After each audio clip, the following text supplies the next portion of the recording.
तो hello guys, कैसे हैं आप लोग। मुझे उम्मीद है कि आप लोग बहुत ही अच्छे होंगे। आवर डेटिंग के एपिसोड नंबर 7 में आपका स्वागत है। एपिसोड में आगे जाने से पहले आपसे एक छोटी सी रिक्वेस्ट है कि प्लीज़ मेरे चैनल को सब्सक्राइब करें एंड मुझे सपोर्ट करें। अगर आपको ये वीडियो पसंद आती है तो हमेशा की तरह हमारा टारगेट होता है 40 कमेंट और 1K लाइक का। अगर आप ऐसा करवा देते हैं तो मुझे लगता है कि आपको ये एपिसोड बहुत अच्छा लगा, तो अगली बार ये एपिसोड मैं और भी जल्दी लेकर आऊँगा आपके लिए। चलिए अब ज़्यादा देर ना करते हुए इस एपिसोड को हम लोग स्टार्ट करते हैं। एपिसोड के स्टार्टिंग में हमें जो सीन दिखाया जा रहा है वो राइटू का सीन होता है जब वो सो रहा होता है, यानी वो यहाँ पर सपना देख रहा है।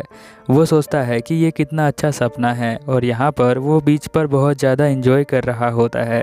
तभी यहाँ पर सिरिकावा की जो वॉइस होती है वो आती है और उसकी आंखें खुल जाती है। सिरिकावा जो है उसके ऊपर आकर कहती है कि तुम कितना देर सोओगे। यहाँ पर राइटू शर्माते हुए कहता है कि गुड मॉर्निंग, और ये जो है सोचता है कि अरे ये तो सच में ड्रीम नहीं है। यहाँ पर हम देखते हैं अगले सीन के अंदर कि यहाँ पर लूना मारिन जी स्टोर पर वो लोग आ जाते हैं, जहाँ पर बहुत सारे कस्टमर आए होते हैं जो अपना अपना ऑर्डर दे रहे होते हैं। लूना जो होती है वो सभी ऑर्डर को रिसीव करती है, साथ में यहाँ पर राइटू भी उसकी हेल्प करता है। ये सब देखकर माओ कुन जो होता है वो बहुत ज़्यादा खुश हो जाता है क्योंकि उसका स्टोर बहुत अच्छे से चल रहा होता है। थोड़ी देर बाद यहाँ पर सिरिकावा कहती है कि ब्रेक ले सकते हो राइटू तुम। राइटू कहता है कि ठीक है, मैं थोड़ा ब्रेक ले लेता हूँ। फिर वो हम देखते हैं कि वो ब्रेक लेने के बाद वहाँ पढ़ना स्टार्ट कर देता है। तभी हम देखते हैं कि दो लड़के यहाँ पर आ जाते हैं। यहाँ पर वो सिरिकावा से बात कर रहे होते हैं। सिरिकावा उनका वेलकम करती है। ये दो लड़के जो होते हैं वो आपस में बात करते हैं कि ये देखो कितना क्यूट लड़की है। ये सुनकर यहाँ पर राइटू जो है वो देखने लग जाता है कि ये ठरकी लड़के यहाँ पर क्या कर रहे हैं। वो सोचता है कि मुझे जो है इन्हें दूर करना पड़ेगा। फिर वो उनके पास जाकर पूछता है कि आपको लॉकर रूम चाहिए या खाने के लिए कुछ लाऊं। बट इन दोनों को ना तो लॉकर चाहिए होता है और ना कुछ खाने के लिए। तो ये दोनों कहते हैं हंसते हुए कि नहीं नहीं, हमें कुछ नहीं चाहिए। जाते हुए वो दोनों कहते हैं उस सिरिकावा को कि हम दोनों में से कौन अच्छा है। सिरिकावा कहती है तुम दोनों बेकार हो, मेरे लिए तो राइटू बहुत ही अच्छा है क्योंकि ये मेरा बॉयफ्रेंड है। फिर हम देखते हैं अगले सीन में कि यहाँ पर राइटू दोबारा से पढ़ने लग जाता है। यहाँ पर उसके साथ में सिरिकावा भी होती है। वो कहती है कि तुम बहुत अच्छे से पढ़ाई करते हो, यहाँ पर भी तुम पढ़ाई कर रहे हो। यहाँ राइटू कहता है कि मेरी मॉम डैड ने कहा है पढ़ने के लिए, इसीलिए। सिरिकावा बताती है अपने फ्रेंड सिलोए के बारे में कि वो भी पढ़ने में बहुत अच्छी है और फीस देने के लिए वो पार्ट टाइम जॉब भी करती है। और मेरी जितनी भी दो फ्रेंड हैं वो जो हैं अपने फ्यूचर के बारे में बहुत ज़्यादा सोचती हैं। यहाँ पर राइटू कहता है कि अच्छा, तो तुम क्या सोचती हो अपने फ्यूचर के बारे में। वो कहती है ज़्यादा कुछ खास तो नहीं सोचती हूँ, बट मैं जो हूँ चाहती हूँ कि मैं बहुत ही ज़्यादा प्यार करूँ और प्यार में ही रहूँ। मैं जब बचपन में थी तो मैं और अपनी मम्मी के साथ और अपनी बहन के साथ घूमने के लिए जाया करती थी। वो दिन मुझे बहुत अच्छे लगते हैं और उन दिनों की अभी भी मैं सपने देखती हूँ, बट वो अब सच नहीं हो सकता। मेरी जो फैमिली है अब मैं खुद तैयार करूँगी, जहाँ पर मैं मॉम बनूँगी और एक डैड होगा और मेरे बच्चे होंगे, जहाँ पर हम लोग जो है बहुत ज़्यादा एंजॉय करेंगे। हम देखते हैं कि राइटू मन में सोचता है कि ये बहुत ही आगे तक का सोचती है, इतना आगे तक मैं भी नहीं सोच पाया हूँ। फिर वो नहाने के लिए चला जाता है और वो सोचने लग जाता है फ्यूचर के बारे में। वो सोचता है कि मुझे जो है और भी ज़्यादा पढ़ना पड़ेगा ताकि मैं जो हूँ उस एंट्रेंस एग्ज़ाम को क्लियर कर पाऊँ और यहाँ पर सिरिकावा के सपने को सच कर पाऊँ। फिर हम अगले सीन में देखते हैं सिरिकावा जो होती है अपने ग्रैंड मदर के साथ यहाँ पर खाना बना रही होती है। उसकी ग्रैंड मदर जो है कुछ और बना रही होती है, बट सिरिकावा कहती है मुझे जो है पोटैटो का सूप बनाना था। यहाँ पर ये बात सुन लेता है हमारा राइटू। वो कहती है कि मैं तुम्हें सरप्राइज़ देने वाली थी। वो कहता है कोई बात नहीं। फिर यहाँ पर वो जो है कहती है कि मैं जाकर पोटैटोज़ लेकर आती हूँ। राइटू कहता है कि चलो मैं भी तुम्हारे साथ चलता हूँ, और दोनों यहाँ पर स्टोर में पहुँच जाते हैं। सामान लेने के बाद हम देखते हैं कि वो शाम को घर पर जा रहे होते हैं। यहाँ पर सिरिकावा कहती है कि लाओ मैं बैग पकड़ लेती हूँ, बट यहाँ पर राइटू कहता है नहीं, ये हल्का है। सिरिकावा कहती है अगर मैं बैग पकड़ लूँगी तभी तो तुम्हारा हाथ पकड़ पाऊँगी। फिर वो जो है बैग पकड़ के हाथ पकड़ लेती है। फिर वो मुस्कुराते हुए कहती है कि अब तुम्हें अच्छा लग रहा है और मुझे भी। फिर हम देखते हैं कि वो दोनों घर पर आ जाते हैं, जहाँ पर यहाँ पर राइटू जो है उसकी हेल्प कर रहा होता है उस सूप को बनाने के लिए। यहाँ सिरिकावा कहती है कि हम दोनों साथ में कुक कर रहे हैं, ऐसा लग रहा है कि हम दोनों हस्बैंड एंड वाइफ हैं। यहाँ पर शर्माते हुए राइटू कहता है क्या हस्बैंड एंड वाइफ। थोड़ी देर बाद जो वो बना रहे होते हैं वो भी तैयार हो जाता है। यहाँ पर सिरिकावा कहती है कि तुम जरा टेस्ट करके देखो कैसा लग रहा है। वो जो है उसे टेस्ट करने के लिए देती है और वो कहता है राइटू ये बहुत ही टेस्टी बना है।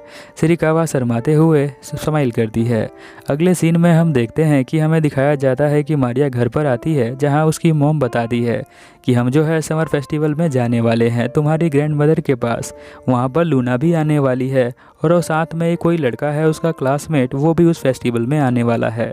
तभी हम देखते हैं कि मारिया कहती है कि नहीं मैं भूल गई थी आपको बताना, मेरे को अपने फ्रेंड के साथ बहुत बड़ी प्लानिंग करनी है और मुझे स्टडी के लिए जाना है। ऐसा बोलकर वो अपने रूम के अंदर चली जाती है। अगले सीन में हम देखते हैं कि यहाँ जो हमारी सिरिकावा होती है वो भी मारिया के बारे में ही सोच रही होती है। वो यहाँ पर राइटू को कहती है कि मारिया जो है हम दोनों को बहुत ज़्यादा अवॉइड कर रही है, खासकर वो मुझे अवॉइड कर रही है। पिछले कई सालों में मैंने उसे देखा नहीं, जब वो स्कूल के अंदर आई थी तभी मुझे वो पहचान में नहीं आ रही थी क्योंकि मैंने 2 साल से उसको देखा नहीं था। हो सकता है कि वो उसने क्लास में मुझे देखकर वो अपसेट हो चुकी हो और वो जो है मुझसे बात नहीं करती हो, ऐसा ही हो सकता है। फिर वो बताती है कि बचपन में हम दोनों साथ में खेला करते थे, हालांकि हम दोनों बहुत ही अलग थे, बट मैं जो हूँ उसे बहुत लाइक करती थी। सिरिकावा कहती है कि मैं मारिया की बहुत क्लोज आना चाहती हूँ। फिर यहाँ पर राइटू कहता है कि तुम जो हो उसके ज़रूर क्लोज आओगी और तुम्हारी फीलिंग उसके तक ज़रूर पहुँचेंगी। यहाँ पर सिरिकावा कहती है कि अगर तुम बुरा ना मानो तो मैं तुम्हें कहना चाहती हूँ कि तुम उससे फ्रेंडशिप कर लो, मेरे लिए तुम उससे फ्रेंडशिप कर लो। हो सकता है कि वो तुमसे बात करने लग जाए और धीरे धीरे उसका मूड ठीक हो जाए तो वो आकर मुझसे भी बात कर लेगी। ये हमारा प्लान है समर के बाद। अगले सीन में हम देखते हैं कि माओ कुन जो है फ़ोन रिपेयर करा कर ले आता है। अब फ़ोन आते ही उसके हाथ में वो चेक करने लग जाती है, बहुत सारे मैसेज होते हैं उस फ़ोन के अंदर और साथ में उसके दोस्तों ने वीडियो भी भेजा होता है एक नए ट्रेंड का। हम देखते हैं कि यहाँ पर जो राइटू होता है वो सिरिकावा का कुछ और ही देख रहा होता है तो उसका ध्यान नहीं जाता। एकदम से सिरिकावा कहती है कि चलो हम भी ट्राई करते हैं नया ट्रेंड, तो वो घबरा जाता है और फिर हम देखते हैं कि वो जो है यहाँ पर लव यू का ट्रेंड बनाकर वीडियो भेज देते हैं। अगले सीन में हम लोग देखते हैं कि यहाँ पर माओ कुन जो होता है वो राइटू के पास आकर उसे पैसे देता है। राइटू जो होता है उस पैसे को लेने से मना कर देता है। वो कहता है कि मैंने सिर्फ आपकी हेल्प करी थी, इसके लिए आपको पैसे देने की कोई ज़रूरत नहीं। वो कहता है कि नहीं ये पैसे कुछ नहीं है, मैं तुम्हें थैंक यू कहने के लिए दे रहा हूँ। वैसे तुम्हारी एनिवर्सरी आने वाली है 2 मंथ की, इसीलिए तुम जाओ और जल्दी से सरप्राइज़ देने के लिए कुछ लेकर आओ यहाँ पर सिरिकावा के लिए। तो यहाँ पर राइटू जो होता है वो मार्केट में चला जाता है। वो सोचने लग जाता है कि सिरिकावा को कौन सी ऐसी चीज़ दूँ जिससे कि वो खुश हो जाए। तभी उसका ध्यान एक चीज़ पर जाता है, वो चीज़ क्या है बाद में बताऊंगा। फिर हम देखते हैं वो घर पर आता है तो फ़ोन आता है उसके पास सिरिकावा का। वो कहती है तुम कहाँ हो, तो वो कहता है गेट पर हूँ। तो वो बोलती है अंदर मत आना। थोड़ी देर बाद वो कहती है ठीक है अब तुम अंदर आ सकते हो। अब यहाँ पर जैसे ही राइटू गेट खोलता है तो वो देखकर चौंक जाता है क्योंकि यहाँ पर सिरिकावा ने एक नई ड्रेस पहनी हुई थी। अब उसे देखकर वो कहती है कि मैं कैसी लग रही हूँ, तो वो कहता है कि तुम बहुत ज़्यादा क्यूट लग रही हो। सिरिकावा की ग्रैंड मदर कहती है कि राइटू तुम जल्दी से तैयार हो जाओ क्योंकि हम फेस्टिवल पर जाने वाले हैं। फिर अगले सीन में हम देखते हैं कि वो लोग फेस्टिवल में आ जाते हैं जहाँ पर वो फिशिंग करते हैं और साथ में बहुत सारे गेम भी खेलते हैं और यहाँ पर वो दोनों मिलकर खाना भी खाते हैं जो कि एक फास्ट फूड टाइप का चीज़ होता है। फिर हम देखते हैं कि यहाँ पर सिरिकावा जो होती है एक शॉप से कुछ लेने के लिए जाती है जो कि एक मून स्टोन होता है। यहाँ पर वो पूछती है कि ये मून स्टोन नहीं है क्या आपके पास, तो वो कहती है कि नहीं वो नहीं है, सुबह सुबह कोई ले गया। वो कहती है कि अगली साल जब आना तब ले लेना। फिर हम देखते हैं कि यहाँ पर शाम को वो फेस्टिवल के बाद जाने लग जाते हैं वो दोनों। रास्ते में राइटू कहता है कि ये मेरा पहली बार था जब मैं तुम्हारे साथ यहाँ पर वो खा रहा हूँ। और यहाँ पर वो बताता है कि ये भी मेरा पहली बार था कि मैं जो हूँ यहाँ पर फेस्टिवल में किसी लड़की के साथ आया हूँ। यहाँ पर बताती है सिरिकावा कि जो ये एप्पल कैंडी है ये मेरी मॉम ने पहली बार मेरे डैड के साथ खाया था। उन दोनों का ये सब पहली बार था। इसी बात से मैं बहुत ज़्यादा एडमायर हूँ और मैं भी हर चीज़ फर्स्ट टाइम करना चाहती थी, बट मेरे साथ ऐसा कभी नहीं हुआ। ना तो मुझे पहला लड़का मिला जिसके साथ मैं ये खा सकती हूँ और ना तो मेरा को पहला लड़का मिला जिसके साथ मैं डेट कर सकती हूँ। मेरे साथ कोई भी चीज़ पहली बार नहीं हुई है और ना ही मैं ये ड्रेस पहन कर किसी के साथ पहली बार गई हूँ। ये बोलकर वो जो है यहाँ पर रोने लग जाती है, क्योंकि राइटू जो है ये सब फील कर रहा होता है क्योंकि वो पहली बार यहाँ पर इसके साथ आया हुआ है, यानी किसी लड़की के साथ जिससे वो प्यार करता है। यहाँ पर वो कहता है कि मैं तो बहुत ज़्यादा खुश हूँ कि तुम मेरे साथ आई हो और ये जो मोमेंट है इसे देखकर तुम खुश हो सकती हो, क्योंकि ये मोमेंट हर बार पहली बार ही होता है, सबके साथ ऐसा फील नहीं होता है और तुम मेरे साथ हो इसी बात से मैं बहुत ज़्यादा खुश हूँ और ये मुझे बहुत ही अच्छा लगता है। ये बात सुनकर धीरे धीरे वो जो है खुश होने लग जाती है। यहाँ पर वो बताता है कि हमारी 2 मंथ एनिवर्सरी हो चुकी है और वो यहाँ पर रिंग देता है जो मूनस्टोन का होता है। यही रिंग उसे चाहिए था उस शॉप से, बट उसे नहीं मिला था। बट यहाँ पर जो हमारा राइटू है वो रिंग उसे पहना देता है।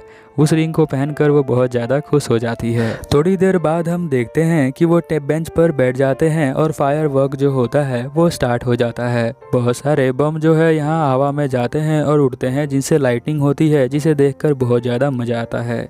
यहाँ राइटू कहता है I love you Luna. Luna भी कहती है मी टू।